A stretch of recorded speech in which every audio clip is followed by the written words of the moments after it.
देना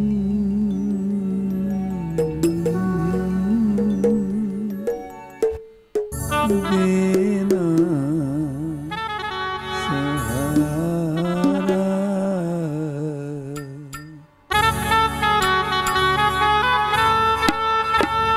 देना सहारा, कहीं छूट जाए ना दामन तुम्हारा।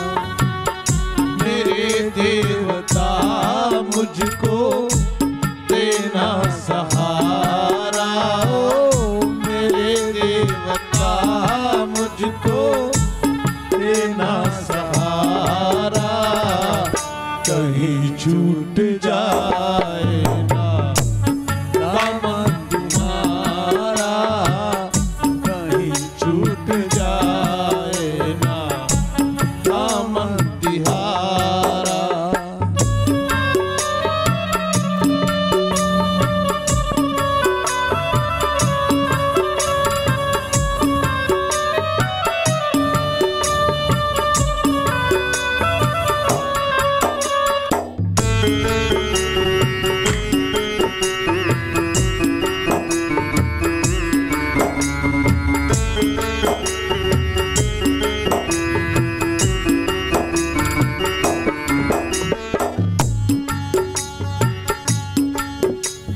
तेरे बिन मन में समाए न कोई, लगन का ये दीपक बुझाए न कोई।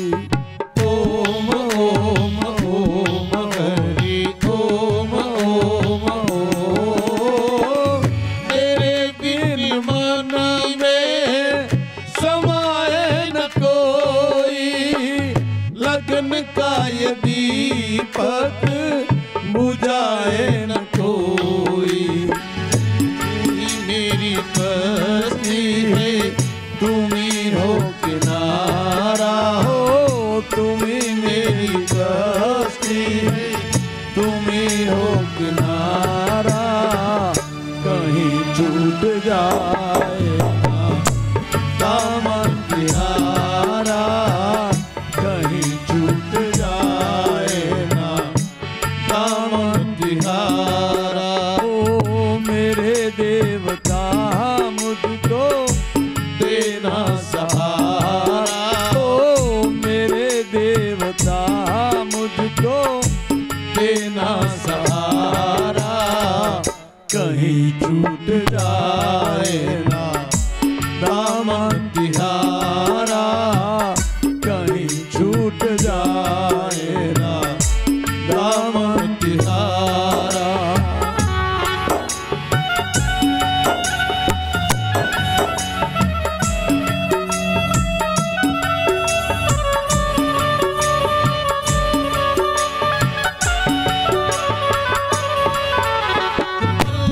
की जिंदगानी एक रोज सबको जाना, एक पल की जिंदगानी एक रोज सबको जाना।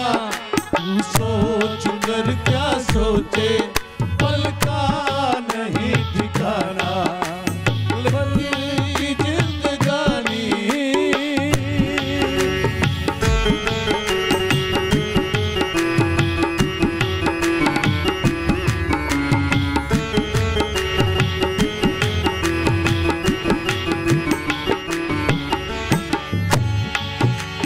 तेरे रास्ते से हटाती है दुनिया, इशारों पे मुझको चलाती है दुनिया। ओम ओम ओम हरि ओम ओम ओम, तेरे रास्ते से हटाती है दुनिया, इशारों पे मुझको चलाती है दुनिया। हो दुनिया का देखूं ना झूठा इशारा, ओ दुनिया का देखूं ना झूठा इशारा, कहीं छूट जाए ना दामन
प्रभु जी है प्राणों से प्यारा, ओ तेरा नाम प्रभु जी है प्राणों से प्यारा, कहीं छूट जाए ना दामन तिहारा, कहीं छूट जाए ना दामन तिहारा। ओ मेरे देवता मुझको देना सहारा, ओ मेरे देवता मुझको देना सहारा, कहीं छूट जाए ना दामन तिहारा, कहीं छूट जाए ना दामन तिहारा।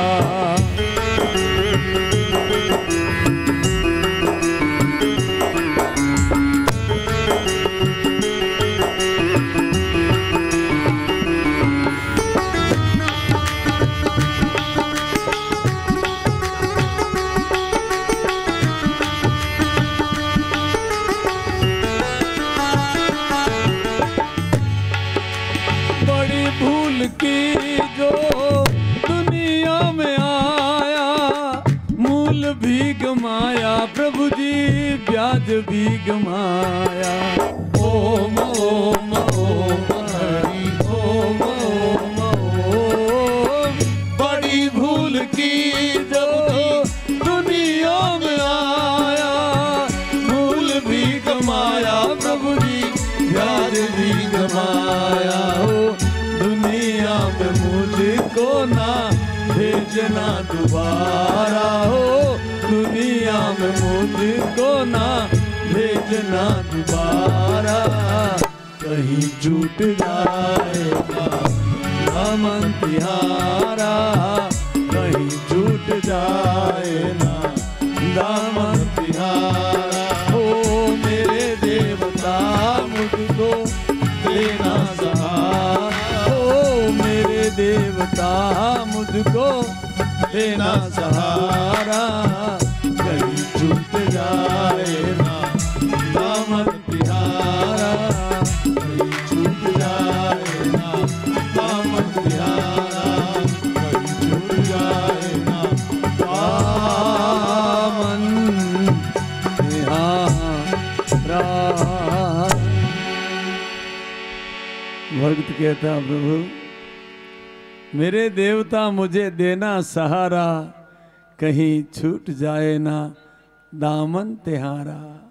जब पता लग जाता है, जब ज्ञान होता है, विचार करता है ये जितना मेरे इर्द गिर्द है एक दिन छूट जाएगा,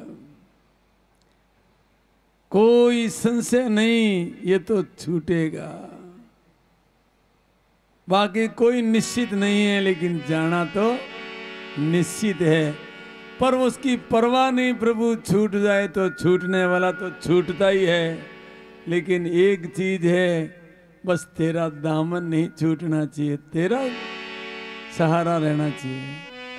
बाकी छूटेगा तो छूटना धर्म है उनका, लेकिन मेरा धर्म है कि मैं तुम्हें नहीं छोड़ूं। हे प्रभु तू मुझे और मैं तुझे भूलूं नहीं, बस एक ही बात है।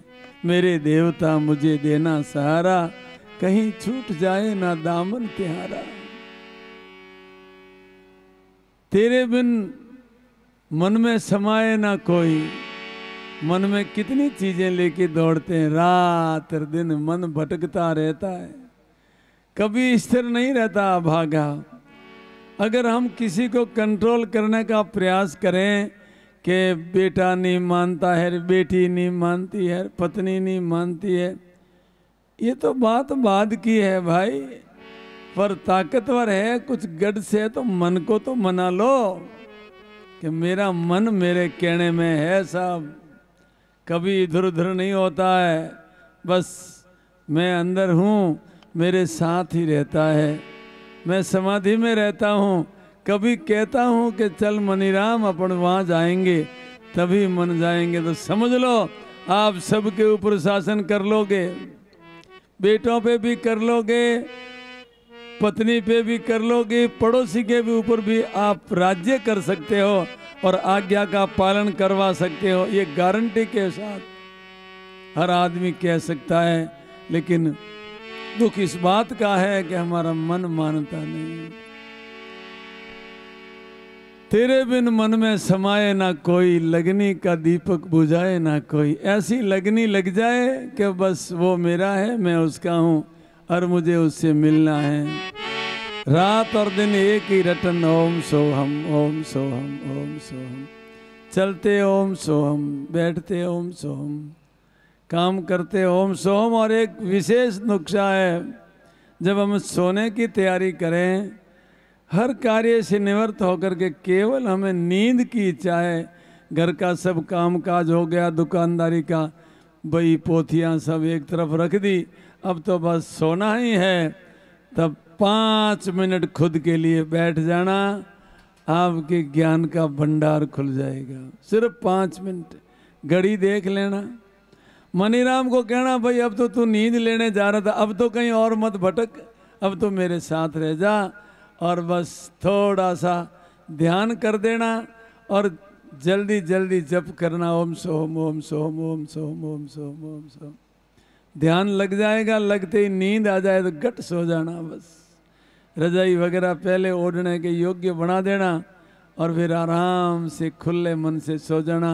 कई लोग सोते हैं, हम लोग देखते हैं, शुक्र के नहीं बेड़ो हो नहीं रिया हो नहीं। अरे यार क्या कंजूसाई किस बात की। चारपाई खुली आराम से सो जाओ मस्ती से, क्या यूँ संकड़ा संकड़ा होके सोते हो। तो खुले दिल से सोएंगे और जप करते हुए सोएंगे तो जितनी देर तक नींद आएगी उतनी देर वो जप चलता रहेगा और सवेरे उठते ही उसका नाम आ जाएगा। आप आजमा के देख लेना, हमने आजमाया जो कह रहा हूँ, मेरे खुद की अनुभव की बात कह रहा हूँ। बस वही रटन सवेरे लग गई तो दिन पूरा उसी में रहेगा। संसार में रहते हुए एक बहुत बड़े तपस्वी की तरह, बहुत बड़े ऋषि की तरह आप रह सकते हैं। ये हमारी ऋषि परंपरा है। हमारे देश में जो जन्मता सब ऋषि है, लेकिन हम पाश्चात्य सभ्यता की नकल करने लग गए, तब हम हमारी असलियत से नकलियत में चले गए। हम असली हैं तो हम ऋषियों की संतान हैं और हमें ऋषि परंपरा से जीवन जीना चाहिए। पर जो दारू पी लेते हैं ना, उनको ओम सोम याद नहीं आता है, उनको तो लड़ाई याद आती। झाँक लेते हूँ हीरो, यूँ करता करता सो गए तो मामला सब बिगड़ जाएगा भाई। इसलिए बस सात्विक भोजन, सात्विक विचार और सात्विक नाथ का चिंतन जब हमारा होगा तो हमारा जीवन बदल जाएगा। और अगर जीवन नहीं बदला तो सत्संग में बैठने से फायदा कुछ भी नहीं है। बैठने से कोई ठीक है, कुछ मिलेगा ही, बैठना ही चाहिए, लेकिन मिलेगा जब हम मननशील बढ़ेंगे, उसको कंट्रोल करेंगे, कर दिखाएंगे दुनिया को कि हाँ ऐसा हो सकता है, असंभव नहीं है। इसलिए सज्जनों, भगवान की हमें भक्ति करनी है और अच्छे कर्म करने हैं। एक छोटी सी कहानी सुना देता हूँ कि सत्संग से कितना लोगों को लाभ हुआ। गिनाऊं तो क्या गिना सकते हैं कोई? सत्संग से महाक्रूर असुर वृत्ति के लोग राक्षस सुधर गए। और अगर हम इतने श्रेष्ठ हैं, उत्तम जाति में जन्म मिला, प्रभु ने दिया, अपनी नेक कमाई से जीवन जिया, तो हमारा परिवर्तन क्यों नहीं हो सके? हमारा भी इसमें भूल हो सकती है कि हमने हृदय से शायद ऐसा मन में धारण नहीं किया कि मानव सामने जितने बैठे हैं उनका तो उद्धार होना ही चाहिए। अगर भगवान सुनेगा तो हम भावपूर्वक आपको बताते हैं कितने लोग सुधरे हैं, कितने लोग, हजारों खल कुटिल पामर संगत से तिर गए पापी। हजारों लोगों का संगति से उद्धार हुआ है। इसलिए हमेशा ध्यान रखना चाहिए, संगति उच्च होनी चाहिए। उत्तम संगति में बैठो, अच्छे लोगों के साथ बैठो, विष्णियों के साथ मत बैठो, नहीं तो कालियो गोरिये के खन्ने बैठे जानो, कहीं वे गुण रंग नहीं ले तो लक्षण तो ले ही ले। इसलिए संगति अच्छी रखनी चाहिए। कितने महान हुए, उनको संगति में आने के बाद एकदम मोड़ आ गया, परिवर्तन आ गया, क्योंकि दुनिया में कुछ साथ चलने वाला नहीं है, ये सब लोग भ्रमित है। सिकंदर था, इकट्ठे घर जहां के जर, सभी मुल्कों का मालिक था। सिकंदर चला जग छोड़ के, तब दोनों हाथ खाली था। सिकंदर अपने पिता का भक्त था। पिता भक्ति बहुत कीमती होती है सज्जनों, बहुत कीमती होती है, बहुत कीमती होती है। लेकिन उस पुत्रों का भी कोई दोष नहीं है। पिता का कर्तव्य है कि बच्चों को अच्छी संगति में खींच के, चिगिला के, धमकी से, जैसे तैसे सत्संग में लाने से उन्हें ज्ञान होगा। देखिए, अलग अलग बोलने का एक अलग अलग ढंग होता है। अब हम क्या बोलें, जब कोई जवान बच्चे होते तो उसके ढंग से बोलें, ताकि बच्चों को क्या करना चाहिए। अभी तो वृद्ध बैठे हैं तो वृद्धों के हिसाब से बोलें, पर वृद्धों की विशेष बातें कल परसों सुनाऊंगा आपको कि वृद्ध को क्या करना चाहिए। हम लोग यूँ नींद में जी रहे हैं, हमारा क्या है यहाँ, हमने कभी नहीं सोचा कि हम क्या लेके जाएंगे यहाँ से। तो सज्जनों, सिकंदर पिता भक्त था और पिताजी से हमेशा आज्ञा लेके जाता था।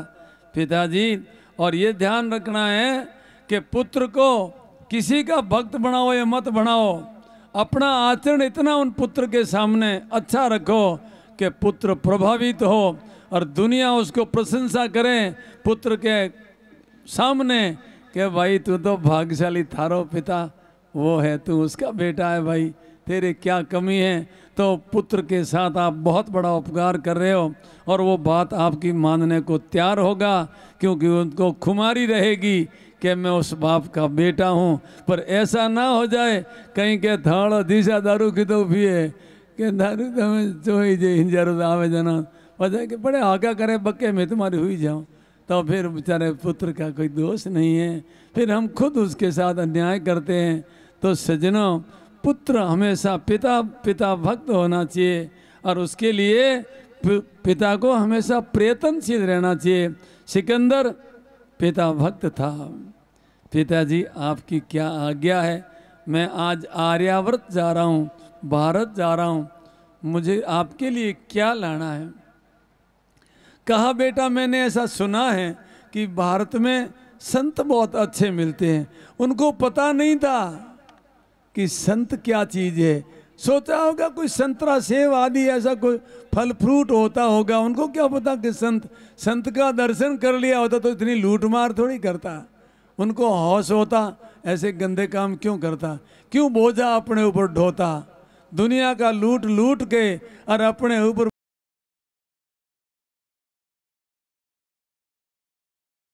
और वो पाप कमाते हैं।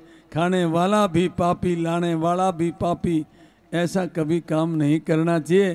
फिर सिकंदर आया और यहाँ भारत में लूट मार, बड़ा खतरनाक लुटेरा था, बहुत लुटेरा। सब गांव में आके ढूंढी पिटा देता था। किसी के घर में एक पैसा जांच करने के बाद मिल गया तो नोच नोच के मारेंगे, ध्यान रखना। वो मैं दूसरे गांव से लाया हूँ, इनके घर में 2 आने पकड़े गए थे या 4 आने पकड़े गए थे, आप देख लो उसको कैसे मारते हैं। फिर उनको नोच नोच के मारता था, नख पहले उखाड़ता था, अंगुलियां बाद में उखाड़ता था, मूर्छा फिर तोड़ देता था इरकानियों की जगह से, और ऐसे करते करते करते तड़पा के और कई घंटों के बाद उसको मौत की घाट उतारता था। लोग सोचता रहे सब लाओ, कल के दिन ये हालत हमारी नहीं हो जाए। सब लूटा देते थे बेचारे गरीब, जिनके घर में दाना नहीं होता था। वो समय बड़ा खतरनाक था और उन अपराधी को कोई होश नहीं था कि मैं किसको लूट रहा हूँ। उनकी एक ही स्टाइल थी कि लूटना और धन इकट्ठा करना है। वो लूट मार धिक्कार है उसको। अरे क्यों पाप कमा के भगवान ने दिया है, क्यों भटके देश विदेश भोला, घट में धीरज राख घनी, खोची कलम जावे ना खाली। अरे 3 लोग रे नाथ तणी, इजगर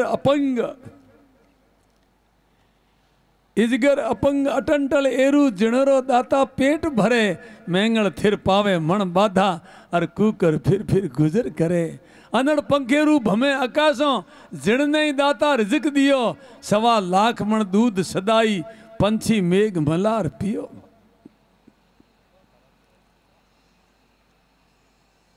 ओमस भक बुगलो ने देवे मोती हंसा हूत मिले। अरे भगवत वाली कलम भीखला वाली पाछी ना वड़े। जितना खाया उतना ही अपना है। राजा जोधपुर हिजाइनेस उन्होंने जसवंत सिंह जी ने कहा था, खादो सोई आपरो दीनो सोई सत। अरे जसवंत धर पौढ़ाविए माल पराए हथ। जसवंत सिंह जी अपनी पत्नी के और बहुत फिदा थे, पुत्रों पर बहुत उनको यूं गौरव था कि मेरी पत्नी आज्ञाकारिणी है, मेरे लिए समर्पित है और मेरे पुत्र आज्ञाकारी है। ऐसा वो बहुत ही गुनगुनाता था और दिन भर उनका ही चिंतन रखता था। आदमी मूल अच्छा था। एक संत ने उसको अंदर से हृदय को देखा कि राजा बहुत अच्छा है लेकिन एक घर में उलझ के रह गया है। इनका तो धर्म वो है जो प्रजा का पालक है और पूरे प्रजा का ध्यान रखना चाहिए। वो सब पुत्र समान हैं। सोचिए क्षत्रिय जो नीति न जाना, जिन्हें